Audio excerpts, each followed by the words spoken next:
बिस्मिल्लाहिर्रहमानिर्रहीम। अस्सलाम वालेकुम। Welcome to literature online. आज का हमारा टॉपिक है grammar translation method from English language teaching और teaching English as foreign language. मतलब टेफल के बच्चे भी इसे स्टूडेंट्स प्रिपेयर कर सकते हैं और ELT, ठीक है, दोनों सब्जेक्ट्स जो हैं। अब इसमें ग्रामर ट्रांसलेशन मेथड की सबसे पहले हम अगर डेफिनेशन करते हैं तो ग्रामर ट्रांसलेशन मेथड वो होता है जिसमें students learn grammatical rules and then apply those rules by translating sentences between the target language and the native language. ठीक है, इसमें ट्रांसलेशन होती है ऑफ ग्रामर रूल्स, ठीक है, according to the grammatical rules between the target language and the native language. Grammar translation method is the oldest method. ठीक है, ये सबसे पहले यूज़ हुआ है। इसे क्लासिकल मेथड भी इसीलिए कहते हैं क्योंकि ये लोगों ने शुरू किया क्लासिकल लैंग्वेजेस को लर्न करने के लिए। क्लासिकल लैंग्वेजेस कौन सी? Latin and Greek. ठीक है, उन लैंग्वेजेस को लर्न करने के लिए इस मेथड को यूज़ किया गया, इसलिए इस मेथड का नाम क्लासिकल मेथड भी है। इसके जो नाम है वो हैं grammar translation method, classical method and आप इसे ये भी कह सकते हैं ओनली ट्रांसलेशन मेथड। ठीक है, पाकिस्तान इंडिया में ये कब स्टार्ट हुआ? जब इंडो पाक में ब्रिटिश आए यहाँ पे, ठीक है, उस वक्त जो है ये इन्होंने ट्रांसलेट करना, लोगों ने इंग्लिश सीखने की कोशिश करनी शुरू की। ठीक है, कि हम लोग उन लोगों को समझ सकें, उनके कल्चर को, उनकी ज़ुबान को समझ सकें, उनके साथ काम करने में ईजी हो जाए। ठीक है, तब ये इंडो पाक में ये मेथड इंट्रोड्यूस हुआ। ठीक है, अब हम बात करते हैं इसकी कुछ चीज़ों की कि ये अच्छा ये क्यों सिखाया जाता है, इसको क्यों जो है वो ज़्यादा अप्रूव किया गया, इसको क्यों ज़्यादा अप्रिशिएट किया गया इस मेथड को? Because through this method students will become more familiar with the grammar and the structure of the target language which will help them in reading and writing that language fluently. ठीक है, क्योंकि foreign language would help students grow intellectually. ठीक है, then students are called on. अच्छा, अब इसमें अगर मैं आपको method of grammar translation method आप करें तो आप इसको साथ में नोट डाउन करते रहें कि मेथड क्या होता है। Students are called on to read lines from the passage. Teacher student को बुलाता है कि पैसेज रीड करो, कुछ लाइन्स रीड करो from the passage, from the prescribed passage from the teacher. ठीक है, then teacher tells them to translate those lines into Urdu. ठीक है, to speak up those lines into Urdu. Then teacher helps him with new vocabulary. Teacher tells him new vocabulary if there is any new word or otherwise the reviewed words.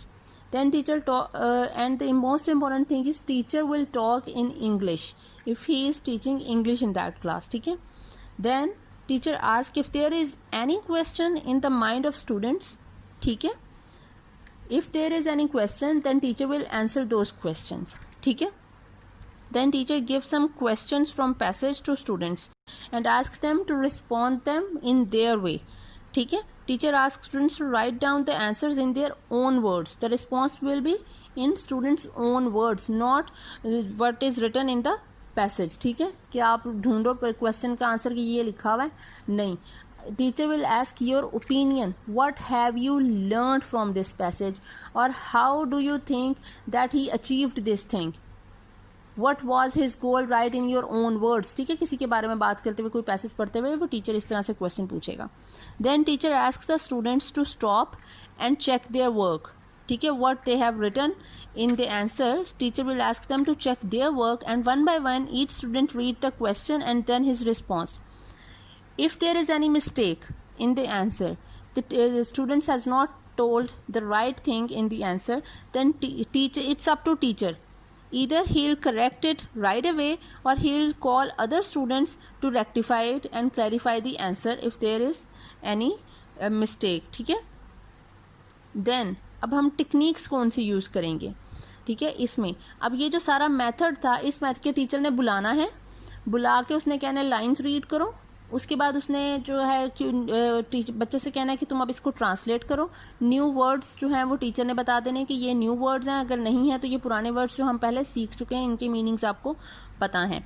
फिर उसने कुछ questions देने हैं, उनके answer करो, then उन answers को आप एक्सप्लेन करो और बताओ कि आपने क्या लिखा। ठीक है, all these things are improving the reading and the writing skills of students. उसके बाद हम आते हैं इसके प्रिंसिपल्स की तरफ कि principles of grammar translation method क्या हैं. The fundamental purpose of learning a language is to be able to read literature in it because literary language is superior to spoken language, right? Then the purpose of this method or the purpose of learning something is to translate one language into the other.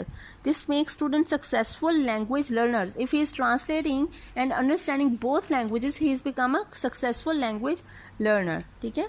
Then the primary skill to be developed are reading and writing. ठीक है? The primary skills, the most important skills in this method is reading and writing. The most attention is paid to these two skills. Okay. However, one can become a good speaker or one can become a good learner if he is good and perfect in reading, writing, speaking and listening. ठीक है. किसी भी language को सीखने के लिए these four are the most basic and essential skills. ठीक है. Then हम आते हैं little attention is given to listening and speaking. Very little attention is given to listening and speaking and pronunciation is completely ignored in this method. ठीक है. When we come to the role of teacher in this method, the teacher's role is teacher has full authority in the classroom. ठीक है. Teacher is doing everything. Teacher is asking them to do this and that, to translate, to answer. ठीक है. Whatever he wants from the students, it is up to teacher. Teacher is the authority in the classroom. ठीक है. No one can object him. ठीक है. And students have when it comes to role, the students have very little role in this method in their classrooms. Students are passive in this method. ठीक है. The interaction is from teacher towards students and there is no interaction from students to teachers. ठीक है. Because students are passive in this method. Teacher is active in this method. ठीक है. Teacher's role is active and authoritative. Teacher is commanding and if teacher asked students that they have the permission and they are allowed to ask questions from the teacher if they have any mistake, if they have any problem or issue regarding the passage or regarding their understanding, then student can ask questions. Otherwise, if teacher has not allowed them to ask, then students could not ask. Okay. And it will affect their understanding, their comprehension of the language what they are learning. Okay. Then हमारे पास आ जाता है learning is facilitated through attention to similarities between target and native language. In this method, learning is facilitated through attention to similarities because हम क्या करें इस method में, हम करें ट्रांसलेट. हम उर्दू को इंग्लिश में ट्रांसलेट करें, इंग्लिश को उर्दू में ट्रांसलेट करें. जा रहा हूँ इसकी इंग्लिश करो गोइंग टू. ठीक है. इस तरह से अगर हम कर रहे हैं कि जी इसकी हैबिट क्या है या ये क्या है, हम उसमें ट्रांसलेशन पे और सिमिलैरिटीज़ पे ज़्यादा फोकस कर रहे हैं. ठीक है. हम उसको कह रहे हैं कि इसको इससे ट्रांसलेट कर दो, आप उर्दू में सोचो और इंग्लिश में लिखो. इस तरह से कि उर्दू में सोचो फिर अपने जहन में उसे ट्रांसलेट करो फिर आप इंग्लिश में लिख दो. We are not giving them the opportunity और we are not making them think in English. ठीक है. Then आ जाता है language learning provides good mental exercise. This language learning, if a student is learning 2 languages or 3 languages, it is providing him a good mental exercises. It is improvising him and it is improving his mental health and his intellect, right? And grammar is taught deductively, like the grammatical rules are told to students, then the teacher gives some examples to them and then gives them a homework. He gives them a homework to write down some of it in their own point of view, right? And अब आपको question आ जाता है. If there is any question that write down the question I had in my paper in the TOEFL was write down the techniques used in some method. I think direct method or grammar translation method था. तो मुझे ये question आया था. तो techniques कौन सी use होती हैं ग्रामर ट्रांसलेशन मेथड में. बहुत कम जगह पे आपको ये मिलेगा. आंसर, तो आप इसको राइट डाउन कर लें कि what are the techniques used in grammar translation method. The techniques are, first of all, the first technique used by the teacher in grammar translation method is translating the passage, translating the chapter. Translation is the first technique used in classroom, right? The second technique is word meanings, right? The teacher gives you the word and their meanings, the difficult words from the passage. Then the teacher can ask you to write the synonyms of these words in English, or to find or write the antonyms of these words in English, right? First is translation, then vocabulary, then synonyms, then antonyms, then fill in the blanks. Teacher can ask you to highlight the 2-word verbs, right? Turn up, wake up, get on, take in, fade out, lay up, go away, break down, turn away, turn back. These are the 2 verb words, and teacher can ask you to write down the answer in these, fill in the blanks. Fill the blanks with these 2-word verbs, okay? Or how these 2-word verbs can be used separated or with each other. Turn you up, turn up, take in, take it in, right? हम इसको separate करके भी use कर सकते हैं और वैसे भी. वेक मी अप और वेक अप, ठीक है? उसके बाद हमारे पास आ जाते हैं cognates. The next technique is cognates. Cognates क्या कहते हैं? सम वर्ड्स आर सिमिलर और sound similar in different languages, like Urdu and English. They will sound similar, but they will have different meanings in each language. Just like we can have an example of बाल. बाल dance होता है English में, and बाल होते हैं हमारे उर्दू में. देन डोर इज दरवाज़ा इन इंग्लिश, एंड वो डोर जो वो काइट उड़ाने के लिए यूज़ होती है, वो डोर इन उर्दू, ठीक है? These are cognate words. Then teacher can ask you to find the cognate words from the passage you read earlier, ठीक है? उसके बाद हमारे पास आ जाते हैं ईडियम्स. कि कोई ईडियम्स यूज़ हुए हैं, जैसे कोई प्रोवर्ब्स यूज़ हुए हैं, तो आप उनको जो है, कोई आपने आज के पैसेज में, आज के चैप्टर में आपने कुछ सीखा है, तो write down those idioms and just memorise them कि what do we call it in Urdu. आप उर्दू के हिसाब से उन ईडियम्स को याद कर लो कि इस ईडियम का उर्दू में ये मतलब होता है. अगर हमने उर्दू में ये यूज़ करना है तो हम ये इंग्लिश में ये बोलेंगे उसको. तो memorising the idioms. Then the forms of verbs used in the passage और the chapter the students are reading. Like past participle forms हमें टीचर जो है वो दे देगा याद करने के लिए. Past participle forms like drink, drunk, drunk, sing, sang, sung, begin, began, begun, do, did, done. इस तरह ये पास्ट पार्टिसिपल फॉर्म्स हैं जो टीचर आपको उस पैसेज में ही अगर देगा तो आपके लिए ये इजी हो जाएगा. ये टेक्निक्स इजी हो जाती हैं स्टूडेंट्स की बेटर अंडरस्टैंडिंग के लिए, कि स्टूडेंट जो है वो साथ के साथ काफ़ी चीज़ें सीख रहा होता है, ठीक है? आप वर्ब भी सीख रहे हो, इडियम्स भी सीख रहे हो, सिनोनिम एंटोनिम भी कर रहे हो, आप फॉर्म्स भी कर रहे हो.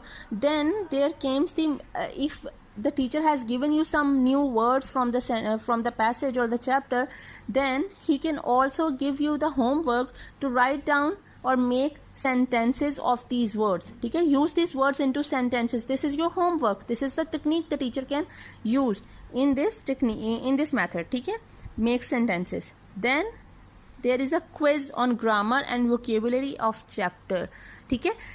This is the evaluation technique. अगर आ जाता है what is the evaluation method used in grammar translation method, the evaluation method will be the quiz on grammar and vocabulary and the composition.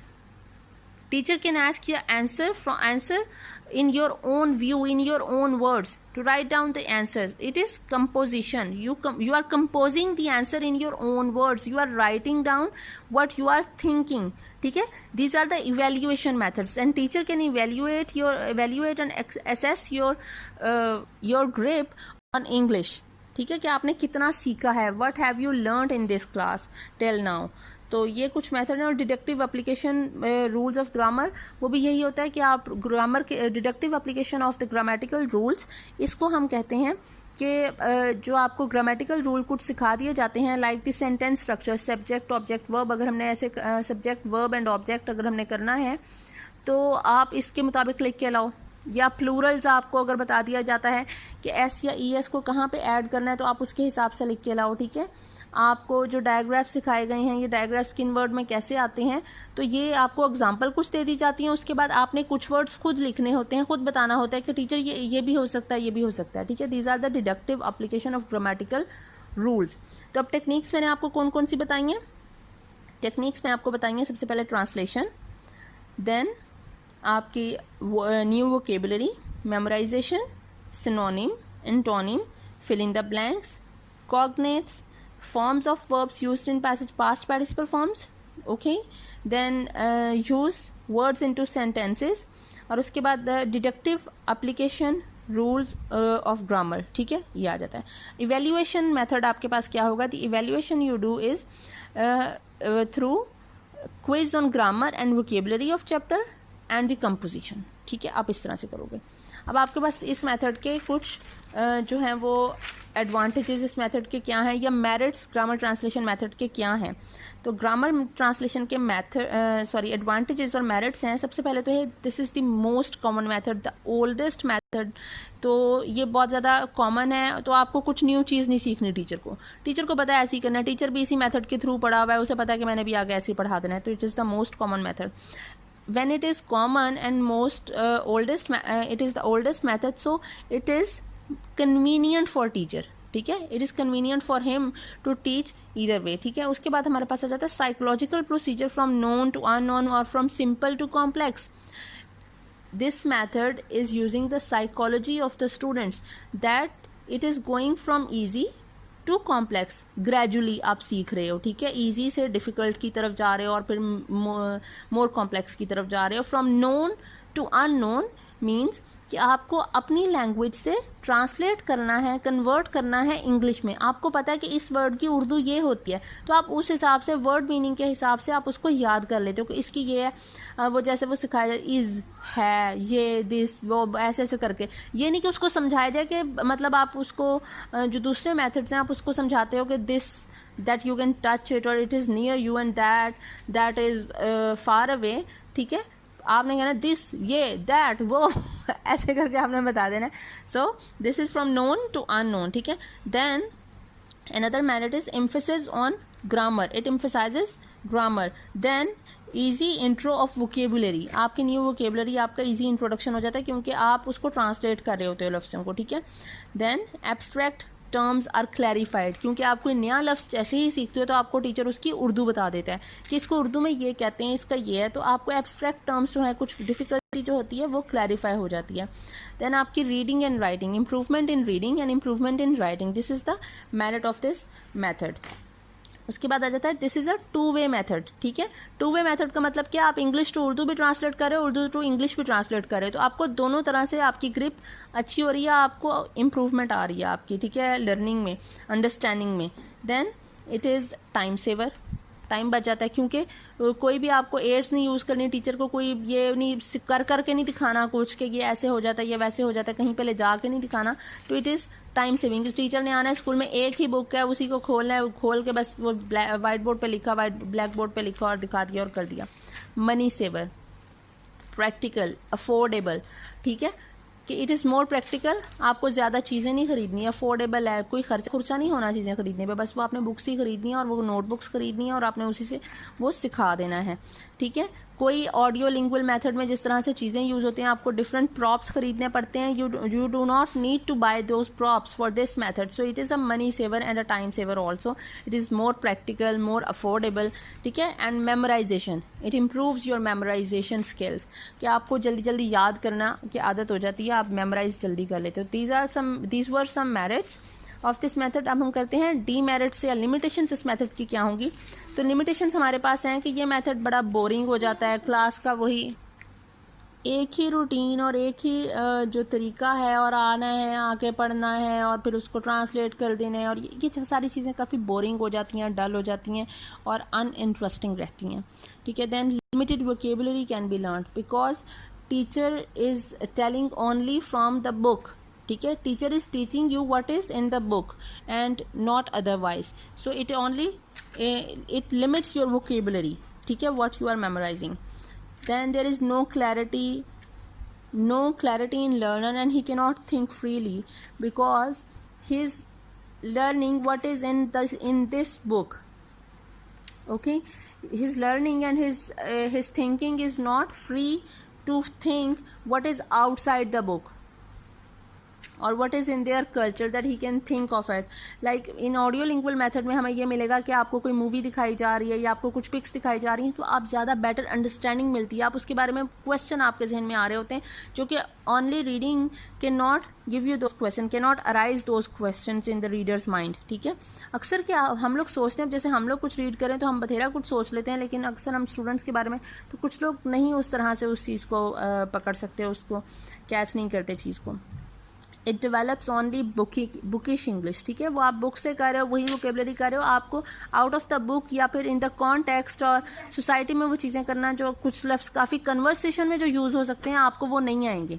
ठीक है, और सेटरी जो आपकी स्पीच है और जो वोकेबलरी है वो शायद आपकी इन्हेंस ना हो इस मेथड से. इट टीचेज, फिर इसका एक डीमेरिट आ जाएगा, it teach English by rules, कि आपको सिर्फ ग्रामेटिकल रूल्स को रट्टा लगवा दिया जाता है, और वही बात है कि कन्वर्सेशन में आपको प्रॉब्लम हो सकती है. Loss of free expression. ठीक है, आपको स्टूडेंट्स को इतना मौका नहीं मिलता कि वो फ्री एक्सप्रेस कर सकें what they are thinking and what question are arising in their minds. फिर उसके बाद students remain passive in the class. ठीक है, टीचर एक्टिव रहता है और स्टूडेंट पैसिव रहता है. It is a large demerit of this method. ठीक है, very big demerit of this method.